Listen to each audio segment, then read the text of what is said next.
नमस्कार दोस्तों, स्वागत है आपका यूपीएससी करंट अफेयर्स के इस नए वीडियो में। आज तारीख है 25 जून 2025 और आज हम लोग देखने वाले हैं आज के करंट अफेयर्स।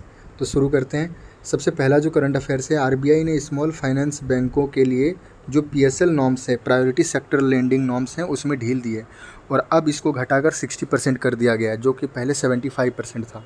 तो इसका एएनबीसी का 60% क्या होता है? एएनबीसी होता है एडजस्टेड नेट बैंक क्रेडिट। तो उसका 60% आपके कर दिया है। मतलब सोचिए कि जितना उनके पास पैसा है उनका 60% अब देना होगा उनको प्रायोरिटी सेक्टर लेंडिंग को।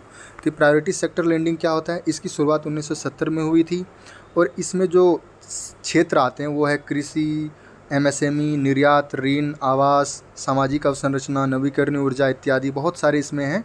आप अपनी थ्योरी में बिल्कुल इसको अच्छे से ध्यान से पढ़िएगा और इसमें क्वेश्चंस भी आए हैं। 2024 में ये क्वेश्चन इस पे पूछा गया है।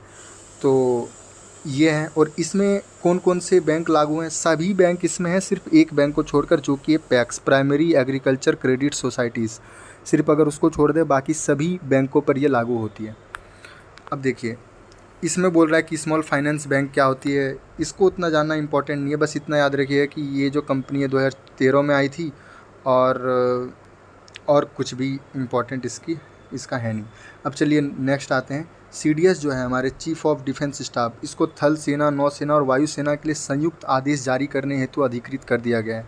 पहले इन्हें सिर्फ एक सलाह देने के तौर पर नियुक्त किया गया था, लेकिन अब ये आदेश भी जारी कर सकते हैं। किसको? तीनों सेनाओं को, थल, नौसेना और वायुसेना, तीनों को। अब देखिए, ये बोल रहे हैं कि ये जो सीडीएस जो बना है वो ज्वाइंटनेस और इंटीग्रेशन का काम करते हैं, संयुक्तता और एकीकरण। तो ठीक है, अच्छी बात है, ये संयुक्त भी करते हैं और एकीकरण। अच्छा, इसका मतलब क्या अगर आप जानना चाहें तो मैं बता देता हूँ। संयुक्तता का अर्थ है कि संसाधनों का समन्वित उपयोग करके सर्वश्रेष्ठ परिणाम हम लोग प्राप्त करते हैं, तो उसको हम लोग कहते हैं संयुक्तता। और एकीकरण का मतलब होता है कि सेना के अलग अलग घटकों को औपचारिक रूप से एकीकृत करके ये किया जाता है। अब देखिए, हम लोग आगे बढ़ते हैं। इसमें मतलब देखिए, अगर मैं सीडीएस को बनाने के पूर्व निर्मित अगर धारणा की ओर देखूं, जो पहले से चली आ रही थी, तो इंटीग्रेटेड थिएटर कमांड और इंटीग्रेटेड बैटल ग्रुप्स के प्रस्ताव आए थे और इसी कारण से सीडीएस को बनाना एक बहुत महत्वपूर्ण जो है टास्क बन गया था भारत सरकार के लिए। याद रखिएगा, इंटीग्रेटेड थिएटर कमांड और इंटीग्रेटेड बैटल ग्रुप्स। और देखिए, सबसे नेक्स्ट जो है इंटर सर्विसेज ऑर्गेनाइजेशन के प्रभावी कमांड और कंट्रोल और कुशल कामकाज को ये सुनिश्चित करता है। अब अगला जो है, सीडीएस का मुख्य दायित्व तीनों सेनाओं के संचालन, लॉजिस्टिक, परिवहन और प्रशिक्षण आदि में संयुक्तता को सुनिश्चित करना है। संयुक्तता मतलब मेल जोल बढ़े, आपस में एक दूसरे से वो डाटा साझा करे, बिल्कुल एक जैसा ही काम करे, अलग अलग डिवीज़न की तरह काम ना करे। तो ये सीडीएस का दायित्व है। क्या? तीनों सेनाओं के संचालन, लॉजिस्टिक, परिवहन और प्रशिक्षण में संयुक्तता।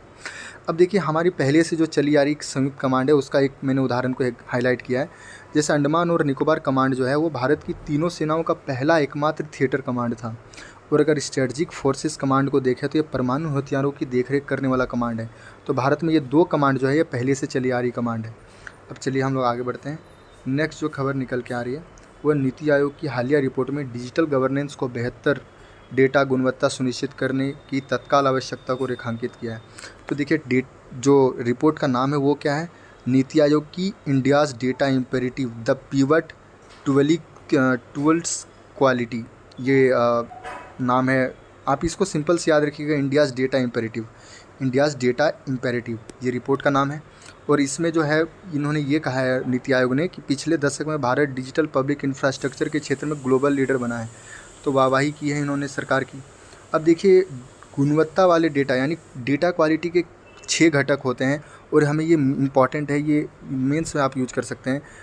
डेटा क्वालिटी के 6 घटक, तो सबसे पहले सटीकता, पूर्णता, समयबद्धता, निरंतरता, वैधता और विशिष्टता। एक्यूरेसी, कंप्लीटनेस और timeless, consistency, validity and uniqueness, ये इंपॉर्टेंट है। अब देखिए, जो आगे की बात की गई है कि डेटा गुणवत्ता क्यों आवश्यक है, ये सब इंपॉर्टेंट उतनी है नहीं, ये सब छोटी छोटी बातें हैं। जैसे डेटा गवर्नेंस को मजबूत करना, फंड के अपव्यय को रोकना, जनता के विश्वास को बढ़ाना, है ना, ये सब नॉर्मल, ये सब आप नॉर्मल ऐसे भी पढ़ेंगे। अब देखिए, गवर्नेंस की डेटा को व्यापक चुनौतियां भी क्या क्या है डेटा गुणवत्ता में। दोषपूर्ण डेटा संग्रह, अलग अलग डेटा भंडार हैं डेटा साझा संगत करने में विसंगतियां आती है, डेटा आर्काइव रखने की पुरानी पद्धतियों जो चली आ रही है जिसके कारण डेटा ख़राब भी हो जाते हैं। तो इन्होंने यही कहा है कि इन पे सुधार किया जाए। अब चलिए हम लोग आगे बढ़ते हैं। सस्टेनेबल डेवलपमेंट रिपोर्ट 2025 में भारत 100वें में शामिल। भारत का रैंक जो है 2025 में 99वें रैंक पर पहुंचा है दोस्त। अब मैं आपको बताता हूं 2025 की SDR सस्टेनेबल डेवलपमेंट रिपोर्ट की जो थीम है वो याद रखिएगा आप, financing sustainable development to 2030 and mid century. Financing sustainable development to 2030 and mid century. अच्छा, इसमें एक दो चीज़ ना जो मुझे काम की लगी, आपको थोड़ा सा जानना चाहिए। इसमें ये कहा गया है कि ऐसा कोई भी SDG नहीं है जो 2030 तक पूरा होने की राह पर हो। मतलब सोचिए, जो हमारे यहाँ पर 17 लक्ष्य जो बनाए गए हैं उसमें एक भी ऐसी SDG नहीं है जो पूरा होने की राह पर है। अगर आपको इसका स्क्रीनशॉट लेना तो आप इसका स्क्रीनशॉट ले सकते हैं कि कितनी SDGs अभी हैं। तो अभी एक भी SDGs नहीं है। अब चलिए हम लोग आगे बढ़ते हैं। मतलब श्री गुरु नारायण गुरु और महात्मा गांधी के बीच ऐतिहासिक संवाद या वार्ता जो है 1925 में शिवगरी मठ में हुई थी। ये हमें उतनी याद रखने की ज़रूरत नहीं है, बस हमें याद रखना है कि नारायण गुरु कौन थे। तो पहले हम ये थोड़ा सा देख लेते, दिया हुआ है। तो महात्मा गांधी जो है वो अहिंसा को एक सिद्धांत के रूप में देखते थे और वो बोलते थे कि अहिंसा ही ईश्वर तक पहुँचने का आदर्श मार्ग है और कोई रास्ता नहीं है। और करुणा को बस एक कई सद्गुणों में से एक मानते थे कि करुणा भी सद्गुण है। जैसे अहिंसा को सबसे प्रमुख मानते थे और करुणा को एक सद्गुण के रूप में देखते थे। जबकि नारायण गुरु जो हैं वो करुणा को ही इम्पोर्टेंट सबसे ज़्यादा मानते थे। करुणा उनको कहते थे कि करुणा जो अद्वैतवादी हैं, अद्वैतवाद जो दर्शन को मानने वाले हैं, उनका ये मुख्य गुण है। और जो अद्वैतवादी हैं वो करुणा के बिना परिपूर्ण हो ही नहीं सकते। अब देखिए श्री नारायण गुरु कौन है। इन्होंने श्री नारायण गुरु जो हैं वो एझवा समुदाय में इनका जन्म हुआ था। मैं आपको इनका बता देता हूँ। इन्होंने एक प्रसिद्ध सिद्धांत दिया था, एक जाति एक धर्म एक ईश्वर। और इन्होंने वाइकोम सत्याग्रह जो 1924-25 में हुआ था उनका भी इन्होंने समर्थन किया था। और इनकी प्रमुख रचनाएं अगर आप याद रख सकते हैं तो रखिए, इतनी मुझे इंपॉर्टेंट नहीं लग रही, जो है कि आत्मोपदेश सतकम और निवृत्ति पंचकम। तो याद रखिएगा, सतकम पंचकम जो भी आए तो नारायण गुरु पे टिक लगा देना है। अब देखिए हम लोग नेक्स्ट बढ़ते हैं। प्राक्कलन समिति। प्राक्कलन समिति जो है अभी वो 75 वर्ष पूरे कर लिए हैं। तो ये देखिए 3 वित्तीय समितियों में सबसे बड़ी समिति है। और 3 वित्तीय समिति में कौन कौन से हैं? एक तो पहला सबसे बड़ी तो प्राक्कलन समिति ही है, दूसरा है सार्वजनिक उपक्रम समिति और तीसरा है लोक लेखा समिति। अब देखिए मैं आपको इसमें बता देता हूँ, इसमें 30 सदस्य होते हैं जो सिर्फ लोकसभा से चुने जाते हैं सारे, और प्रत्येक साल चुने जाते हैं। मतलब इसका कार्यकाल 1 वर्ष का होता है। अब इसका मुख्य कार्य क्या क्या है? प्राक्कलन समिति का मुख्य कार्य यह है कि मितव्ययिता मतलब खर्चों में कमी और संगठनात्मक सुधारों पर रिपोर्ट देते हैं। ये दक्षता लाने के लिए वैकल्पिक नीतियों का सुझाव करते हैं। नीतियों पर व्यय की समीक्षा की जाती है और इसमें जो है इसकी सिफारिशें लोकसभा में प्रस्तुत की जाती है, जो कि संबंधित मंत्रालय को 6 महीने के भीतर या समिति द्वारा निर्धारित आवश्यक समय सीमा के भीतर कार्रवाई करनी होती है। और ये ज़रूरी है, मैंडेटरी है ये। अब देखिए हमें नेक्स्ट जा रहे हैं संशोधित भारत नेट कार्यक्रम। अब इसमें क्या था कि भारत नेट कार्यक्रम तो बहुत पहले ही हो गया था, लेकिन इस पे 2023 में संशोधन हुआ और ये संशोधित भारत नेट कार्यक्रम हुआ। तो गुजरात जो है वो पहला राज्य बना इनको लागू करने वाला। और इसमें क्या है कि ग्राम पंचायतों को ब्रॉडबैंड कनेक्टिविटी प्रदान की जाती है। और इसमें जो संशोधित भारत नेट परियोजना है इसमें 2.64 ग्राम पंचायतों को टॉप रिंग टोपोलॉजी के माध्यम से ऑप्टिकल फाइबर कनेक्टिविटी प्रदान की जाएगी। अब रिंग टोपोलॉजी क्या है? ये एक ऐसा नेटवर्क होता है जिसमें सभी डिवाइस एक गोल चक्र के रूप में जुड़े होते हैं, ये याद रखिएगा। अब देखिए इसमें और कुछ इंपॉर्टेंट है नहीं। अब चलिए हम लोग आगे बढ़ते हैं। नव्या पहल। नव्या पहल बस इतना जानिए कि नव्या जो है वो किशोरियों के लिए व्यावसायिक प्रशिक्षण पहल है, बस इतना ही जानना है और कुछ नहीं। Critical and emerging technology index, ये इतना इंपॉर्टेंट है नहीं। तानसेन है। तानसेन जो है उनकी 2-3 चीज़ें याद रखिए। तानसेन की उपाधि ग्वालियर के राजा विक्रमादित्य ने दी थी। किसने दी थी तानसेन की उपाधि? ग्वालियर के राजा विक्रमजीत।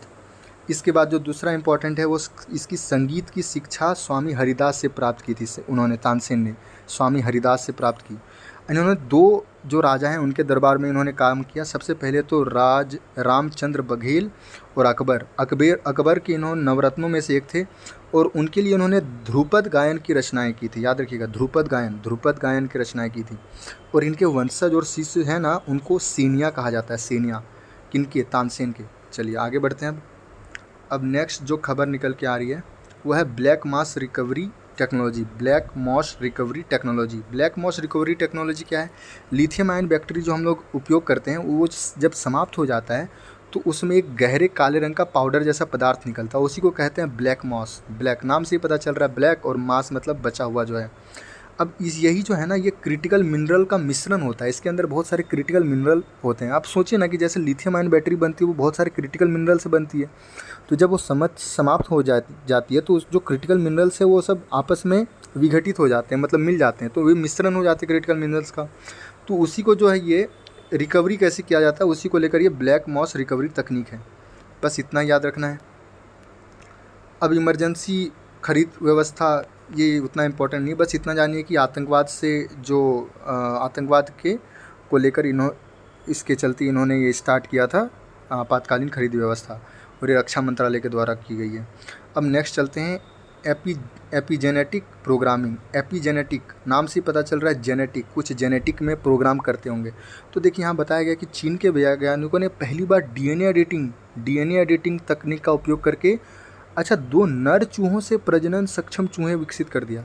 मतलब जनरली होता है क्या कि एक नर और एक मादा प्रजनन करके एक किसी तीसरे को करते हैं, लेकिन उन्होंने 2 नर चूहों को लेकर ही प्रजनन सक्षम चूहे को विकसित कर दिया, और इसी को कहते हैं एपीजेनेटिक प्रोग्रामिंग। इसमें देखिए इन्होंने ये कहा है कि इसमें स्वास्थ्य और प्रजनन क्षमता पर कोई बुरा प्रभाव तो नहीं पड़ रहा है अभी। अब चलिए बस इतना ही जानना था कि ये होते क्या हैं और क्या उन्होंने किया है। अब नेक्स्ट हम लोग चलते हैं कि दक्षिण अफ्रीका पर। तो दक्षिण अफ्रीका हमें पता है कि दक्षिण अफ्रीका नाम से ही पता चल रहा है अफ्रीका के सबसे दक्षिण में स्थित है। इनकी 3 राजधानियाँ हैं, ये तो आप लोगों को पता ही होगा कि प्रिटोरिया, केपटाउन और ब्लोमफोटेन। तो ये 3 इनकी राजधानियाँ हैं, प्रशासनिक, विधायी और न्यायपालिका। इसका लेसोथो जो है इसमें एकमात्र देश है जो पूरी तरह दक्षिण अफ्रीका से घिरा है, और इसमें लिम्पापो नदी जो है वो मकर रेखा को 2 बार काटती है। मकर रेखा को 2 बार काटती है लिम्पापो नदी, याद रखिएगा। बस इतनी इंपॉर्टेंट है। यहाँ देखिए यही मैं आपको दिखाना चाह रहा था, यहाँ पे ये देखिए लेसोथो जो है ये पूरी तरीके से दक्षिण अफ्रीका के अंदर ही स्थित है, देश है। अब चलिए आज की करंट अफेयर्स इतनी थी, ख़त्म हो गया आज का करंट अफेयर्स, और कल आपसे मिलते हैं। तब तक के लिए अपना ध्यान रखिएगा। नमस्कार।